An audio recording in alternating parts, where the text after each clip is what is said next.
साथियों नमस्कार। मैं देशराज आप सभी का अपने YouTube channel study of economics में हार्दिक स्वागत करता हूं। साथियों, आज हम एमसीक्यू सीरीज में राष्ट्रीय आय के महत्वपूर्ण प्रश्नों का अध्ययन करेंगे। आज का हमारा पहला प्रश्न है, निम्नलिखित में से कौन सा कथन असत्य है? हमें असत्य कथन का चयन करना है। राष्ट्रीय आय समय से प्रभावित होती है। राष्ट्रीय आय में केवल वस्तुओं के मूल्य को शामिल किया जाता है जो अंतिम उपभोक्ता द्वारा वहन किया जाता है। राष्ट्रीय आय में उत्पादन क्रियाविधियों को शामिल किया जाता है। राष्ट्रीय आय उत्पादन का प्रवाह है। इसमें राष्ट्रीय आय समय से प्रभावित होता है, सही है। राष्ट्रीय आय में केवल वस्तुओं के मूल्य को शामिल किया जाता है। राष्ट्रीय आय में केवल वस्तुओं के मूल्य को शामिल नहीं किया जाता। इसके अलावा वस्तुओं और सेवाओं दोनों के मूल्य को शामिल किया जाता है। वस्तुओं और सेवा दोनों के मूल्य को शामिल किया जाता है जो अंतिम उपभोक्ता द्वारा वहन किया जाता है। अतः इस प्रश्न का आंसर बी विकल्प होगा। नेक्स्ट प्रश्न संख्या 2, निम्नलिखित में से किस मद को राष्ट्रीय आय में शामिल नहीं किया जाता है? ब्याज प्राप्तियां राष्ट्रीय आय में शामिल की जाती हैं। बैंकों की आय को भी राष्ट्रीय आय में शामिल किया जाता है। सरकार द्वारा किए जाने वाले सैन्य खर्च को भी राष्ट्रीय आय में शामिल किया जाता है। शेयरों की बिक्री से प्राप्त होने वाली आय को राष्ट्रीय आय में शामिल नहीं किया जाता। अतः हमारा आंसर विकल्प डी होगा। नेक्स्ट प्रश्न संख्या 3, भारत में राष्ट्रीय आय के संदर्भ में निम्नलिखित में से कौन सा कथन सत्य नहीं है? हमें जो कथन गलत है उसका चयन करना है। भारत में राष्ट्रीय आय की गणना सर्वप्रथम दादा भाई नौरोजी ने की। बिल्कुल सत्य है। सर्वप्रथम वैज्ञानिक आधार पर राष्ट्रीय आय की गणना वी.के.आर.वी. राव द्वारा की गई।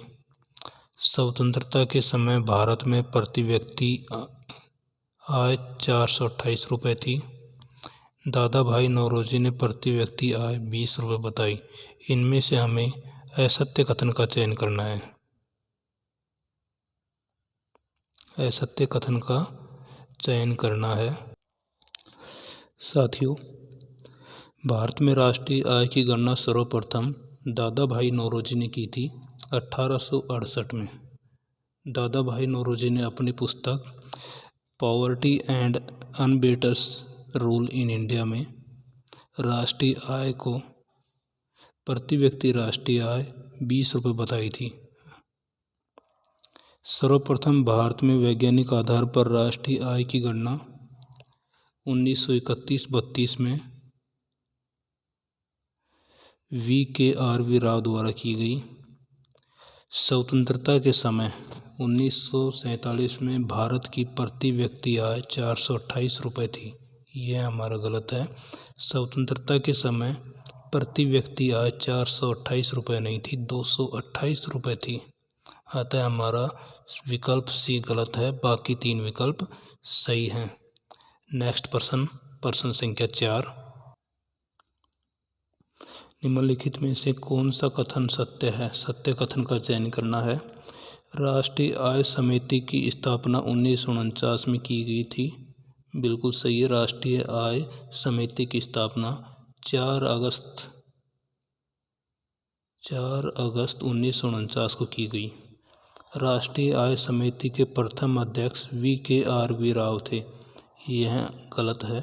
राष्ट्रीय आय समिति के प्रथम अध्यक्ष P.C. महालनोबिस थे। वी.के.आर.वी. राव और D.R. गॉडगिल इसके सदस्य थे। अतः हमारा विकल्प ए सही है। विकल्प बी गलत है। नेक्स्ट क्वेश्चन, जीडीपी की गणना हेतु अब तक भारत में कितने आधार वर्षों का प्रयोग किया जा चुका है? 8, 7, 9, 10। अब तक भारत में जीडीपी की गणना हेतु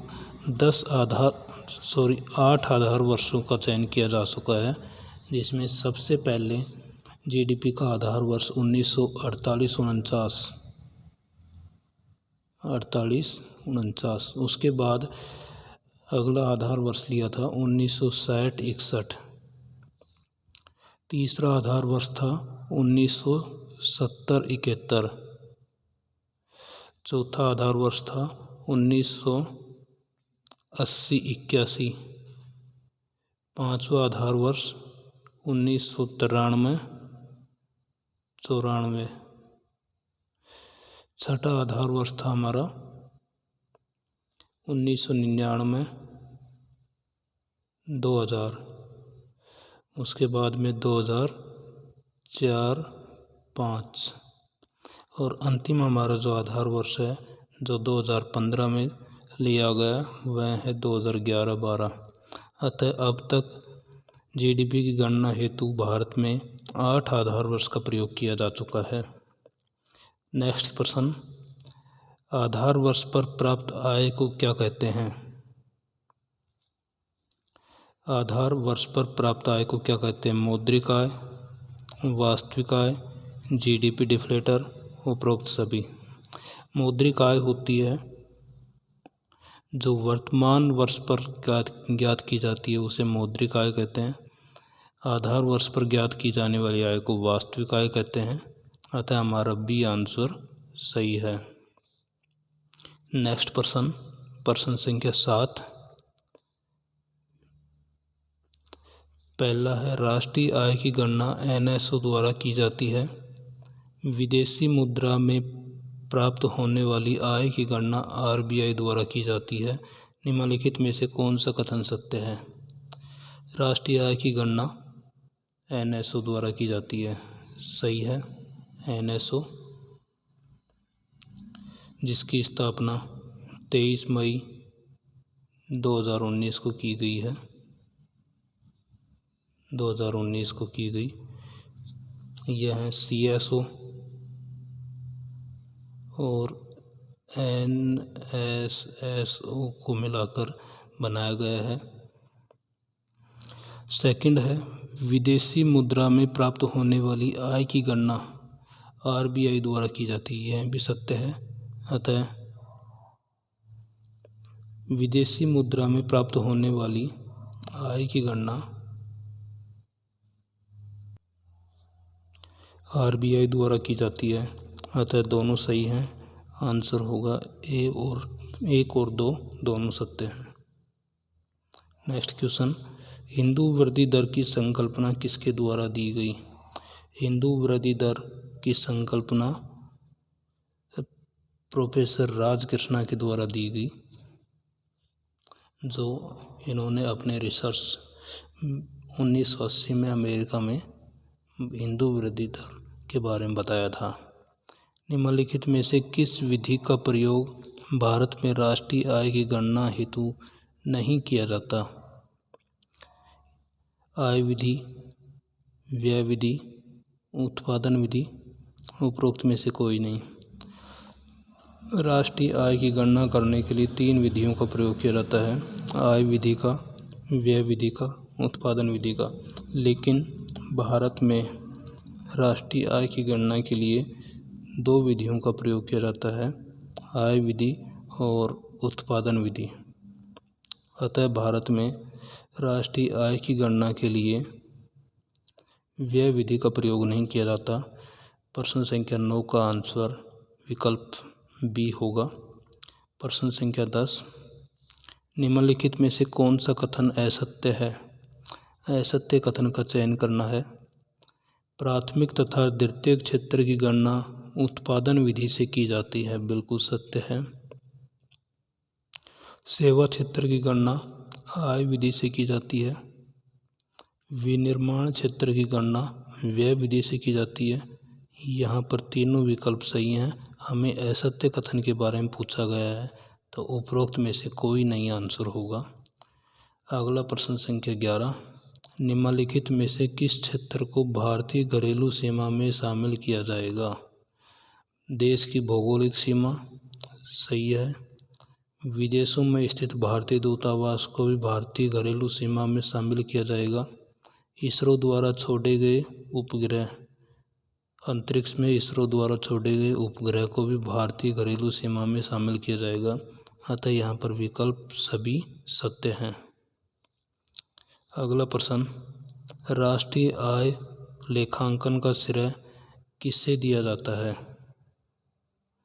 राष्ट्रीय आय लेखांकन का श्रेय VKRV राव, गलत। दादा भाई नौरोजी को नहीं। P महालनोबिस भी नहीं है। साइमन कुजनेट्स बिल्कुल सही है। राष्ट्रीय आय लेखांकन का श्रेय साइमन कुजनेट्स को दिया जाता है। प्रश्न संख्या 13, राष्ट्रीय आय लेखांकन का महत्व है अंतर्राष्ट्रीय स्तर की तुलना करने में,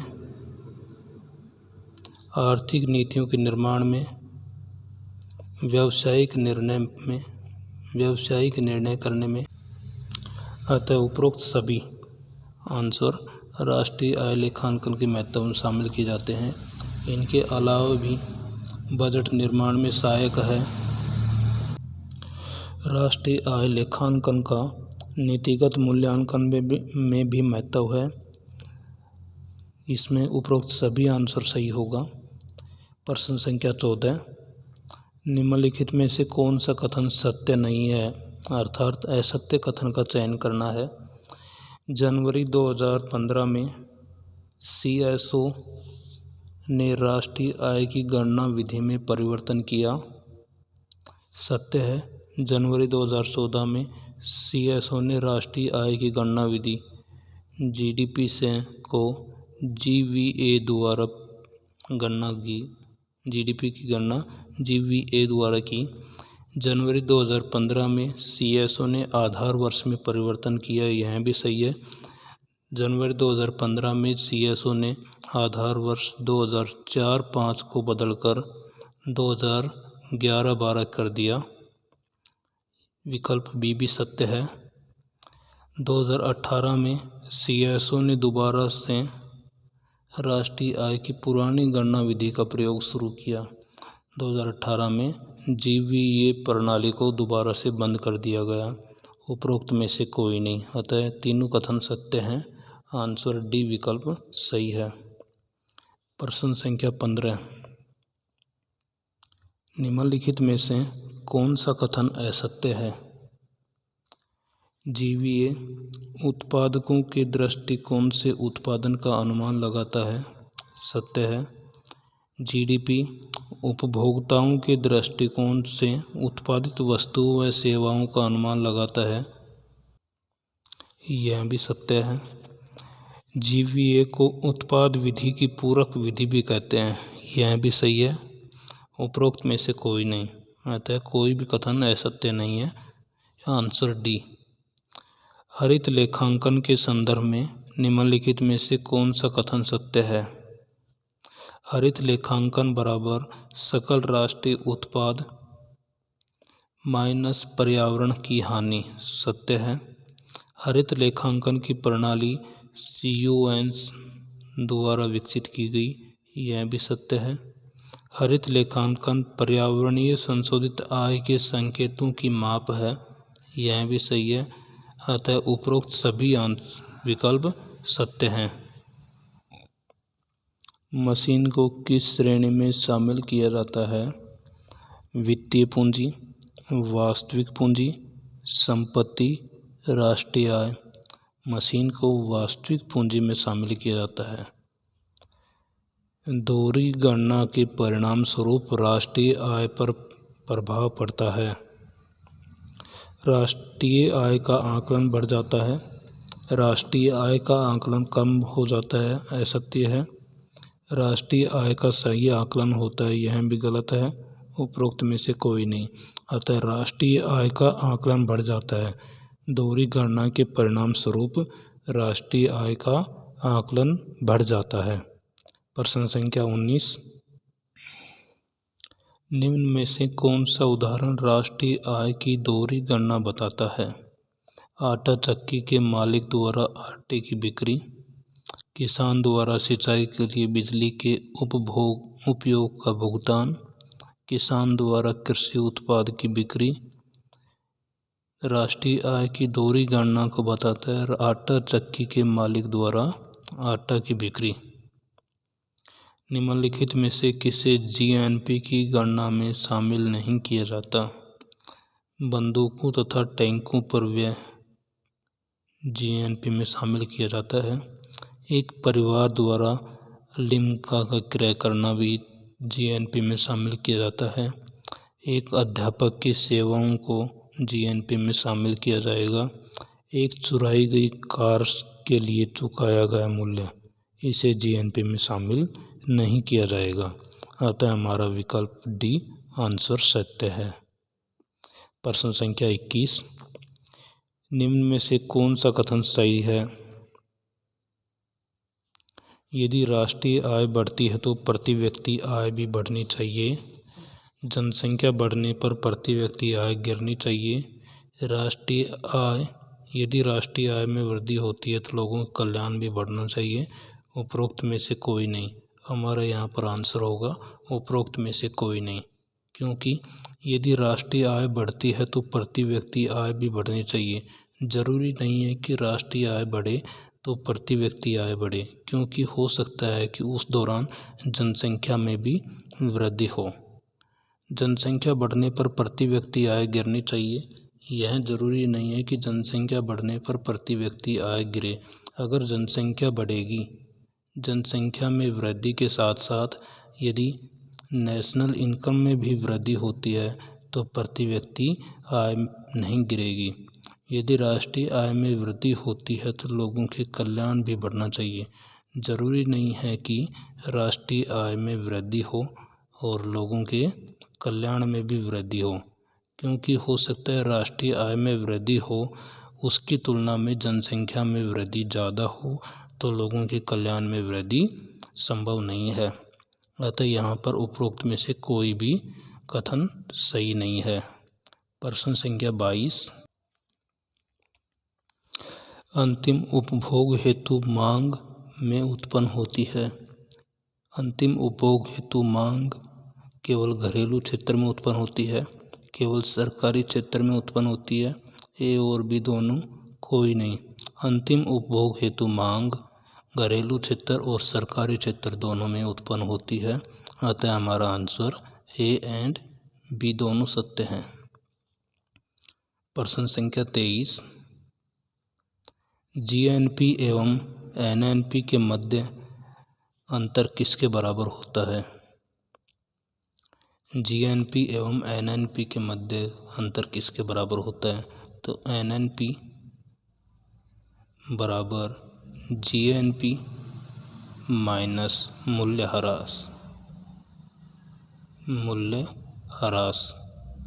यदि जीएनपी में से मूल्यह्रास को घटा देते हैं तो एनएनपी आ जाता है। अतः इन दोनों के मध्य का अंतर मूल्यह्रास है। उस मद को पहचान कीजिए जो साधन भुगतान नहीं है। रक्षा कार्मिक की निःशुल्क यूनिफॉर्म साधन भुगतान है। संसद सदस्यों का वेतन भी शामिल होता है। एक स्वामी अधिकृत भूमि का आरोपित किराया भी शामिल है। विद्यार्थी को दी गई छात्रवृत्ति साधन भुगतान में शामिल नहीं की जाती है, यह हस्तांतरण भुगतान है। आज का अंतिम प्रश्न संख्या 25, उस वर्ष का सामान्य कीमत स्तर जिसके लिए वास्तविक जीडीपी की गणना करनी है कहलाता है। आधार वर्ष से संबंधित अविस्फीतक सूचक। यदि वास्तविक जीडीपी की गणना करते हैं तो आधार वर्ष से संबंध होता है, जबकि मौद्रिक जीडीपी का संबंध वर्तमान वर्ष से होता है। अतः इसमें हमारा आंसर विकल्प ए सत्य है। साथियों, इस तरह से आज हमने नेशनल इनकम से संबंधित 25 महत्वपूर्ण प्रश्नों को हल किया है। साथियों, ये प्रश्न आपको कैसे लगे? अगर पसंद आए हों तो लाइक करें, शेयर करें और कमेंट करें। धन्यवाद।